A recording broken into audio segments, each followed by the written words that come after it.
Herkese selamlar. Şu anda İşkodra şehrindeyiz. Arnavutça'da, Arnavutlar kendi dillerinde Skoder diyor.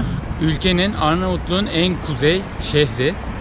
Yani kültürün, tarihin en yoğun olduğu şehir, en yoğun göreceğimiz şehir. Sanıyorum ki burada Tiran'ın aksine daha az kafe vardır, daha az bar, restoran vardır. O yüzden daha çok şey görürüz diye umuyorum. Şimdi burada bir arkadaşımız buralı, direkt İşkodra şehrinde yaşıyor. İsmi Alican. O da sürpriz kişi olsun bu video için ve ilerleyen 1-2 video için İşkodra şehrini tanıtırken o da videolarda olacak. Bilgileri kendinden dinleyeceğiz. Birinci ağızdan dinleyeceğiz. Bunlar da önümde tüfek gibi oldu ya.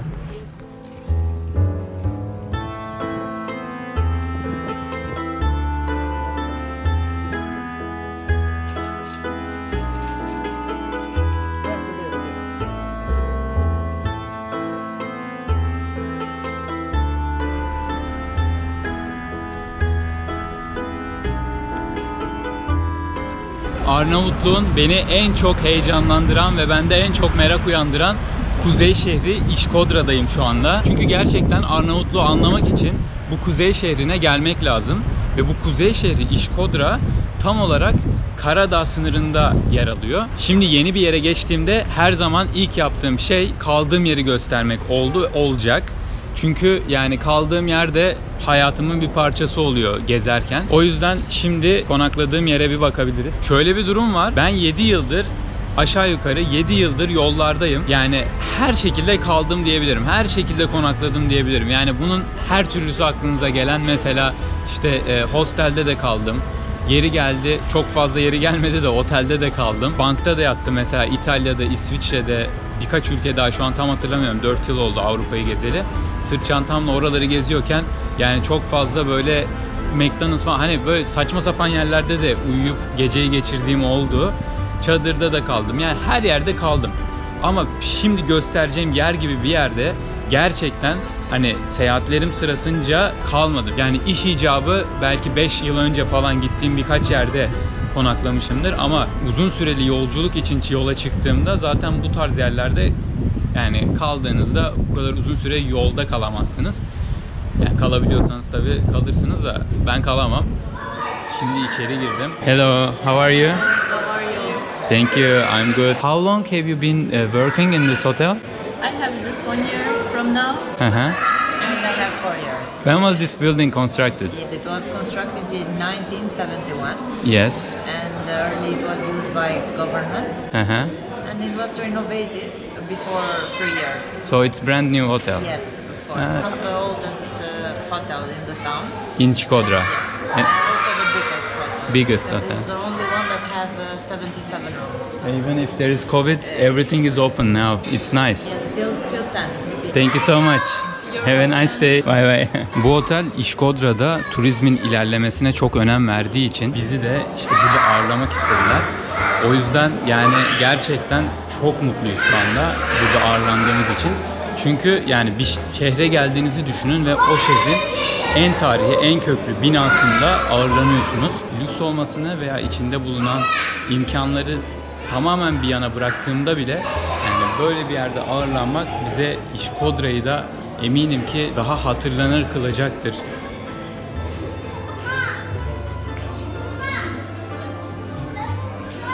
Şimdi bu güzel kalpli ve şehrindeki turizmin gelişmesini isteyen insanların bu tarihi otelinde bana verdikleri odayı göstereceğim. Bu benim ikinci girişim olacak. Her seferinde tekrar şaşırıyorum buraya girince. Çok büyük bir oda ya. Hostellerde, yani çoğu hostelde kaldığım odanın hani atıyorum 8 kişi 10 kişi mi kalıyoruz neyse, komple o oda kadar bir oda yani burada. Banyosu da aynı şekilde bayağı geniş. Burada çalışma masası falan var. Televizyon var da zaten ben 4-5 yıldır televizyon açmıyorum bile. Çok bir işime yaramayacak. Asıl olaya da geliyorum. Buradaki manzara. Yani şu manzara muhteşem.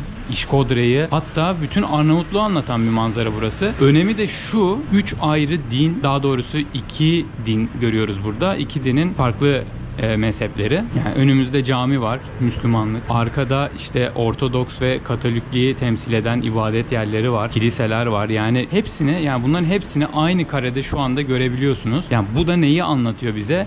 İşkodra'daki değil sadece Arnavutluğun dini konuda ne kadar liberal ve ne kadar özgürlükçü olduğunu anlatıyor. Yani aynı zamanda kilise çanı da duyuyorsunuz. İşte camiden ezan da geliyor. Yani bunların hepsi bir arada yaşanabiliyor burada. Hoşgörü ve kardeşlik içinde. Aynı zamanda bu otel binasının da şöyle bir olayı var. Yani dediğim gibi aşağıda 1971'de burası inşa ediliyor. Ve sonrası dönemde biliyorsunuz Enver Hoca rejimi var. Enver Hoca ülkeyi komünizmle yönetiyor. Komünizmle yönetince ne oluyor? Tabii bu binaların hepsine devlet el koyuyor ve devlet tarafından işletiliyor. Ve o dönemlerde de burası renovasyona girip bu otel haline almamışken Turizm Bakanlığı'na ait bir binaymış. Yani Enver Hoca yönetiminde Arnavutluk Devleti'ne ait bir binaydı. Alican, ne haber? Merhaba. Merhaba. İyisin? Selamlar. İyiyim. Sen nasılsın? Teşekkür ederim, ben de iyiyim. Nasıl gidiyor? Bakalım inşallah bu hafta güneş olursa gideceğiz. Artık güneşi bekleyeceğiz ya. Evet. Baksana şu havaya. Sen iyisin. Ben de iyiyim, teşekkür ederim. Biraz yürüyelim mi şöyle ya? Burası İşkodra'nın en işlek caddesi. Aynen öyle. Pedonale. Pedonale. Sadece yaya için, yani yaya yolu. Asıl bu meydandaki Aynen, yol dedikleri İşkodra'da burası. Aynen öyle. Biz seninle tanıştık. Bir de izleyen arkadaşlarımız, dostlarımız tanısın. Sen biraz kendinden bahsedebilirsin Alican. Aslında buralıyım. Ben de uzun yıllardır Türkiye'de yaşıyorum, okuyorum, aynı zamanda çalışıyorum.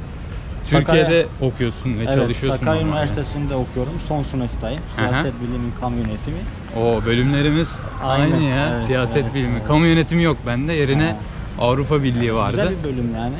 Ya kesinlikle Ondan güzel sonra bölüm. Ben de kış tatili için memlekete geleyim dedim. Hani Senin vaktimi memleket burada direkt geçireyim. İşkodra yani, burası. Aslında buralıyım aynen. Öyle arada bir ben de geliyorum burada Hı hı. gezmeye. Bu sefer de size denk geldik böyle birlikte. Ya bir gezmiş de olacağız. siyaset bilimi falan şimdi okumuşsun ya. Yani siyaset bilimi okuyan adam tarihe zaten ilgili Aynen, olan zaten adamdır. merakım var Tabii. tarihe. Sen Biraz şimdi da çok güzel araştırdım. anlatırsın bize buraları Evet, ya. az çok araştırdım yani kendi şehrim olduğu için biraz Tabii. de tarihe merakım olduğu için az Aynen. çok buranın tarihini biliyoruz yani. Süper, Elimizden süper. geldiği kadar anlatırız. 13 yaşında Türkiye'ye geldik ilk Hı hı. okumak için. Kayseri mi demiştin? Kayseri'de aynen 4 yıl 5 yıl Pazarlığı orada kaldım. öğrendin orada. Biraz evet yani Kayseri'nin havasını suyunu. Peki sen Türkçeyi nerede öğrendin? Ya Türkçen çok iyi. Yani şöyle çok iyi. Sonuçta sen orada doğmadın. Yani orada doğmadığın için ya ilk 6 seneni 8 seneni orada geçirsen hani bu Türkçeye şaşırmam. Ama yani Türkçen o kadar iyi ki benim tanıdığım bazı Türklerden çok daha iyi konuşuyorsun Şimdi açıkçası. şöyle genel yani Balkanlar eskiden Osmanlı'nın içerisinde olduğu için hani topraklar şey olarak burada genelde insanlar hani Türkçe'ye yani böyle hani öğrenmekte zorluk çekmiyorlar. Aynen. Bir de ben ortaokulu burada okudum. Yine hani ilkokuldan beri yani Türkçe eğitimi gördüm. Bizim burada dikkatli konuşmamız lazım ya. Öyle sağdan soldan herkes Türkçe biliyor. Gerçi. Evet. Burada Yani- da böyle hayli bir Türk nüfusu var yani Tiran'da olduğu Hı hı. gibi. Böyle çalışmak için ondan sonra yaşamak için gelenler de var. Tiran'da da bir telefoncuya girdik. Telefonumuz bozulmuştu. Yani içerideki adam direkt Türkçe konuşmaya Evet, başladı. evet. Her Yani yerden İngilizce Türkçe bilmeseniz konuşanlar de çıkıyor. Arnavutluk'ta bence Türkçeyle hani kendinizi ifade Kesinlikle. hani sıkıntı yaşamazsınız. Evet, evet, evet. Aynen öyle.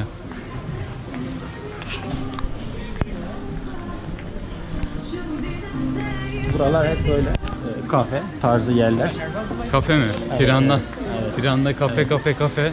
Burada da mı Burada devam? kahve kültürü şey yani böyle bayağı yaygın. Bir de ucuz. Hı hı. O yüzden insanlar böyle boş vakitlerinde oturuyorlar. Böyle Arnavutlar biraz da böyle sohbet muhabbeti seven insanlardır. O yüzden Aynen her öyle. yerde Aynıyız burada desene işte ya. görebilirsiniz. Bir yani. çay olsun, bir kahve olsun, Evet. sabaha kadar sohbet ederiz. Bu arada yani Arnavutluk'ta bu kahve kültürü, Türk kahvesi aşırı yaygın yani. Türkiye'den daha fazla burada kahve tüketiliyor yani sabah akşam fark etmez yani. Ya ben kahveyi çok severim. Çayı da severim de yani çay zaten bizde su gibi gidiyor. Yani burada içtiğim kahveler Tiran'dan başlamak üzere burada falan. Ben kötü bir kahve içmedim ya ve fiyatlar da çok ucuz. Bizde Böyle macchiato, sütlü macchiato kahve, ünlü değil mi? Yani daha çok hani dışarıda kahvelerde bu macchiato tercih ediliyor. Bir de hızlı yapılıyor ya böyle makineden. Aynen. Ama mesela evlerde kesinlikle Türk kahvesi var yani bulunur. Burası İşkodra'nın en eski mahallelerinden bir tanesi. Eskiden burada daha çok Hristiyan nüfus yaşıyordu. Hala da aynen devam ediyor. Vatikan'ın rahibeleri de ikram ediyor. Yani misyonerlik faaliyetleri için bulunan rahibeler burada genelde kalıyorlar. Yani şu an bu binalar aslında dolu yani. İnsanlar yaşıyor buralarda. Tabii ki. Ya belki şunda yaşamıyordur da şunlar falan yaşıyorlar. Çoğunda ya otel ya da hostel olarak ya da hani ev olarak kullanılıyor. Daha çok ama işletme amaçlı. Sokak köpekleri bu arada yok. böyle şey mi, yaygın mı burada? Aha, ama bir şey yapmazlar. Aynen. Samimi. Dayı sinirlendi ya. Yani İtalyan şeyini yansıtıyor mimarisini. Mesela şu binayı Sıkıntı verdi, arkadan yavaş yavaş geliyor. İtalyan kültürü burada biraz daha yaygın. Zaten bu şey yani kahveler, pizzalar, makarnalar bunların kaliteli olmasının sebebi buradaki İtalyan nüfusu. Kesinlikle evet. Bir de İtalya'ya böyle çalışmak için giden bir sürü Arnavut olduğu için oradaki kültürünü buraya getirmişler. Yani İtalya'da aynı kalitede yiyeceğin bir pizzayı burada da yiyebilirsin yani hiç lezzetinde bir fark yok yani. Burası Rahibeler Sokağı'ymış. Murgeç abi rahibe demek. Aynen. Katolik rahibeler burada yaşıyorlar. Burada da korna çalmak meşhur galiba ya. Hafif bir Hindistan'a dönmüş burası. Benim Hindistan'dan sonra kulağım zaten almıyor kornayı artık. Şey hani duyarlılığı kalmadı kulağıma. Kültür yani bu kornaya basmak. Tabii orada şeydi asıl olay. Kornaya basıyor adam. Hani sen çekil diye falan değil. Hani ben zar zor zaten bir motor aldım, araba aldım. Hani buna kimse vurmasın diye hani basa basa gidiyor adam mesela. Evet. Hani hiç şey yok. Önünde biri var yok önemli değil. Basa basa gidiyor. Galiba bu şey Kör Sokak. Dönelim. He tamam. Bunlar tipik İşkodra evi tipik kapısı mı? İşkodra aynen evi kapısı. Bunlar da tipik aynen İşkodra evleri. Böyle bunlar falan. Evet evet. Şimdi tabii restoran. Tabii işletme olarak kullanılıyor daha çok. Tabii bu Enver Hoca döneminde ülke komünizmle yönetildiği için herhalde bu binaların hepsi devletin elindeydi. İnsanların Tabii, aynen, hiçbir malı mülkü yoktu değil mi? Aynen, evet. Hani mülkiyet kavramı yoktu zaten o dönemde. Yani 91 yılından sonra tekrar mülkiyet yani hakkı tanındı. 91 döneminde Enver Hoca gidiyor, komünizm yıkılıyor, hani demokrasi geliyor. Evet. Ondan sonra bu mülkü olan Evraklara göre yani tekrar toprak dağıtım yapıldı ama yine hani çok haksızlık oldu yani kimisi yani hak ettiği ya da atalarının sahip olduğu topraklarını geri alamadı yani.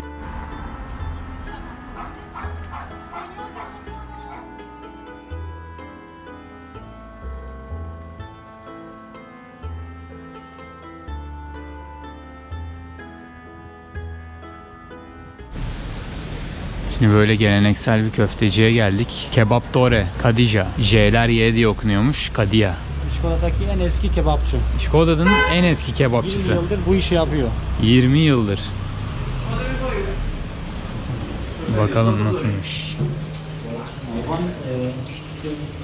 3 tane şey mi söyledik? İçinde 3 tane aynen. Köfte ekmek. Evet.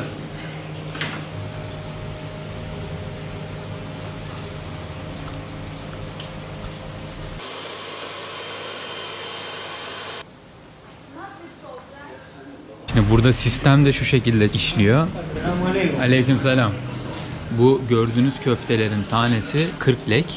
Bunlardan kaç tane istiyorsanız bir ekmeğin içine koyuyorsunuz. Aynen böyle dayının koyduğu gibi 2, 3. Ekmek de 10 lek. Kendi köfte ekmeğini kendin yaptırıyorsun yani bu şekilde. Öyle geliyor. Kıyma, hamur, biraz hamur Soğan. bir de soğan.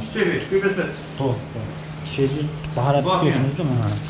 Bu şekilde. Blenderit. Öyle bu Türkiye'de boşnak köftesi olarak da biliniyormuş ama aslında değilmiş. Çok iyi ya. Çok iyi. Güzel mi? Dene bak. Türkiye'den gelen arkadaşları hep buraya getiriyorum. Herkes sizin gibi böyle memnun Biz kalıyor. bayağı beğendik ya. Çok iyi değil mi? 20 yıldır burada. Kadiye yani adamın ismi. Kebaptore'de kebapçı mı? Kebap yani. Çığ eki mi? Tore Doğru ek yani. Aynen. Kebapçı anlamında. kebapke. Bir de şey var. K eki mesela klinike. Her şeyin sonunda bir KE var. İşte ifade etmek için bu ek ekleniyor. Devam K mesela. Devam K. Wow. Oo. Ayran. Ne bu dale?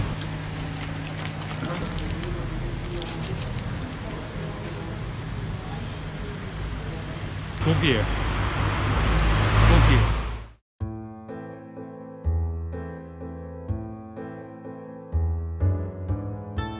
Kruvasanlı kahveli bir kahvaltıdan yarım ekmek köfteye giden ilginç bir yolculuk oldu bu videoda. Eğer bu tarz videoları beğeniyorsanız beğene tıklayabilirsiniz. Aynı zamanda yolculuğuma destek olmak isterseniz abone olabilirsiniz ve abone olun yanında bir zil işareti var. Ona tıkladığınızda attığım videolardan anlık olarak haberdar olursunuz. Ve aynı zamanda yorumlara yani eklemek istediğiniz, çıkarmak istediğiniz, eleştirmek istediğiniz her şeyi yazabilirsiniz. Teşekkür ederim. Bir sonraki videoda görüşmek üzere.